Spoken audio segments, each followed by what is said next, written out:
Hello everyone. Today I will be doing a creative tutorial and it's going to help you learn a lot of the basic creative stuff. Alright, so first we have an item spawner. The item spawner is something that you can spawn items on. Now, you can put on items respawn, random spawns, but for now we're just going to turn that off. Now you can make it like so the base is visible or not in game, or spawn the item on timer, stuff like that.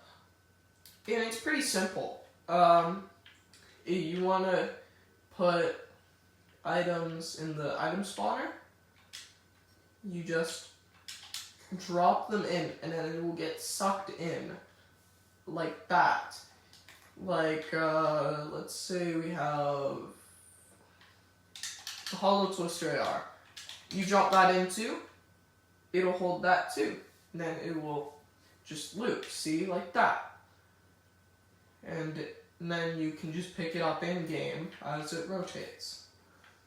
And this is a player spawner. It chooses where your player can spawn. And you can choose like any team, like let's say number 1. Oh, well, number 1 will spawn there. And then you're going to need more spawn pads if you want to make it like multiple teams. Like 1 can spawn over here, and then 2 can spawn over here, and then like that. But for now, we're just going to have it on any team. And then you usually should put it on use as island start. And it's your choice if you want to make it visible in game. But yeah. And it can respawn, stuff like that. I should just move it up in that corner. Yeah. And then there's a checkpoint. If you walk over it, it will set as like your new spawn point, basically. So if you die, then it goes like that. Although sometimes, if you go back to a previous checkpoint, it will spawn you at that previous checkpoint instead of your current checkpoint. So you gotta be careful about that. You can choose if it's visible in game or not, and you can choose if it resets your inventory after walking over, and you can also choose the teams and stuff. And then this is a billboard. If you want like signs and stuff, you get a billboard and then you put in your text and then you can show border. Like if I turned off show border, see, now it's invisible. But if I turn it back on, it's visible again. And you can choose if it's one-sided or two-sided, which means like if it's visible on the back, and then you can just choose like the background color and then like the font. Let's turn that up to 24. See, now that's a big subscribe. And then you can also choose like the color of the text, like let's make it black. Now it's black. And then you can choose the font, like Roboto or whatever. See, and it'll change like the font. And you can choose if there's an outline, which makes it not visible, or a thick one. Oh, and still can't see it, huh?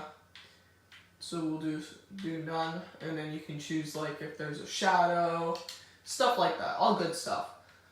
And that's how you use a billboard. And then there are NPCs. Usually this won't work for necessarily you, so it might be harder to test out with you. But you can choose like the NPC, like you can make it a custom skin, or you can make it like one of the NPCs from the thing. And then you can choose how many you want to spawn and if they have respawns. And you gotta make sure it's on guard team index so that way it's Angie, you know.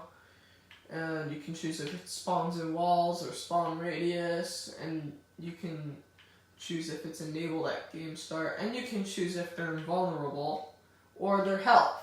Now, usually, you should turn, like, if you want to make a boss, you should turn that all the way to, like, I don't know, 500 max health, and then 500 starting health, like that. And then you can choose like the same amount of shield, and then you can choose if it's like got a health bar that you can see, and you can choose if it's able to patrol, and you can choose if it drops inventory and its aim, and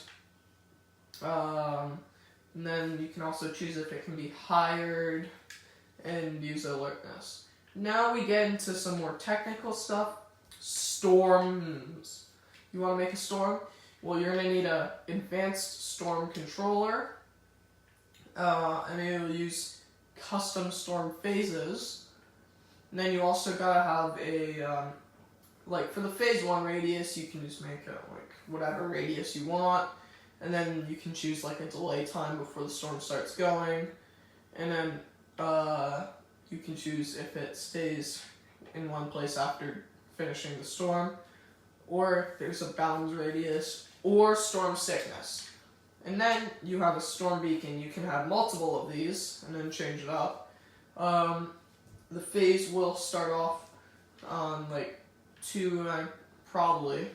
And then you can choose like storm radius to like probably whatever you want. But and then there's the wait time.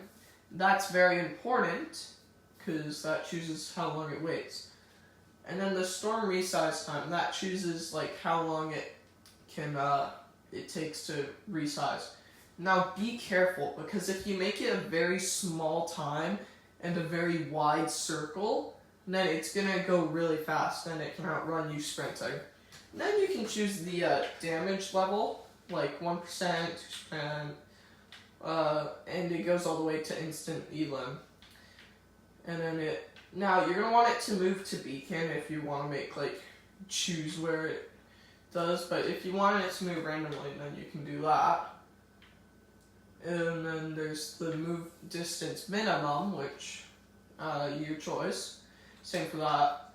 And then I'll start game just to show you guys what the storm is like. See, it'll be like.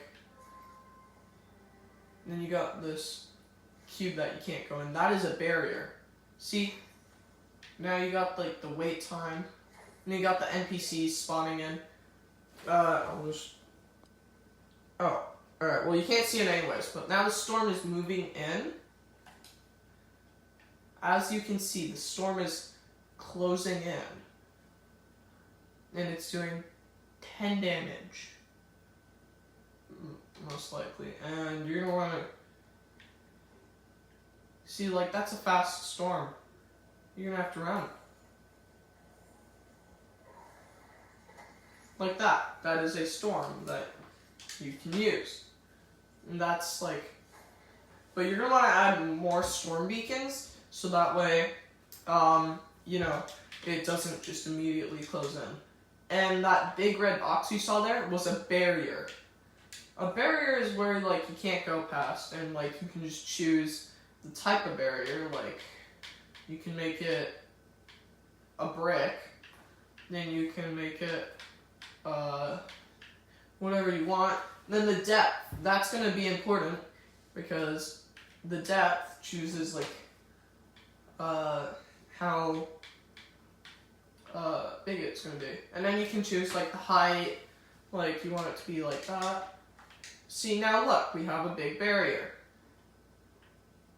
And if I enter game and run up to that, it will see, like, oh, sometimes it'll go invisible.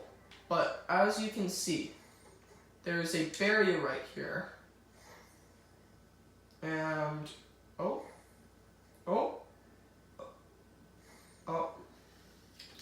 hey man, you do you, man. Pat, run! Yeah, that's pretty much all the stuff so far. and it can be like very fun. And that's pretty much all you really need to know if you're making like a creative map. But it can get very easy. So anywho, if you liked this video, you should like, and you should do this. Yeah? Is this invincible? Well, you know what you have to do.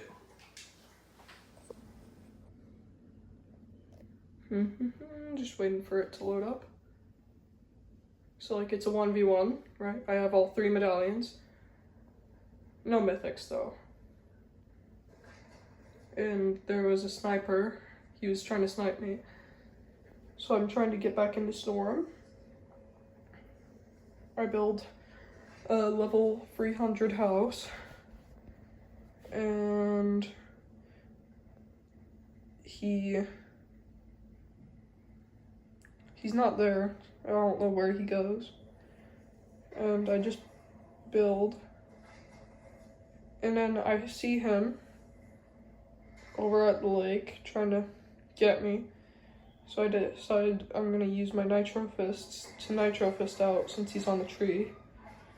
He rotates in to another tree, so I Nitro Fist there, but he Nitro Fists away.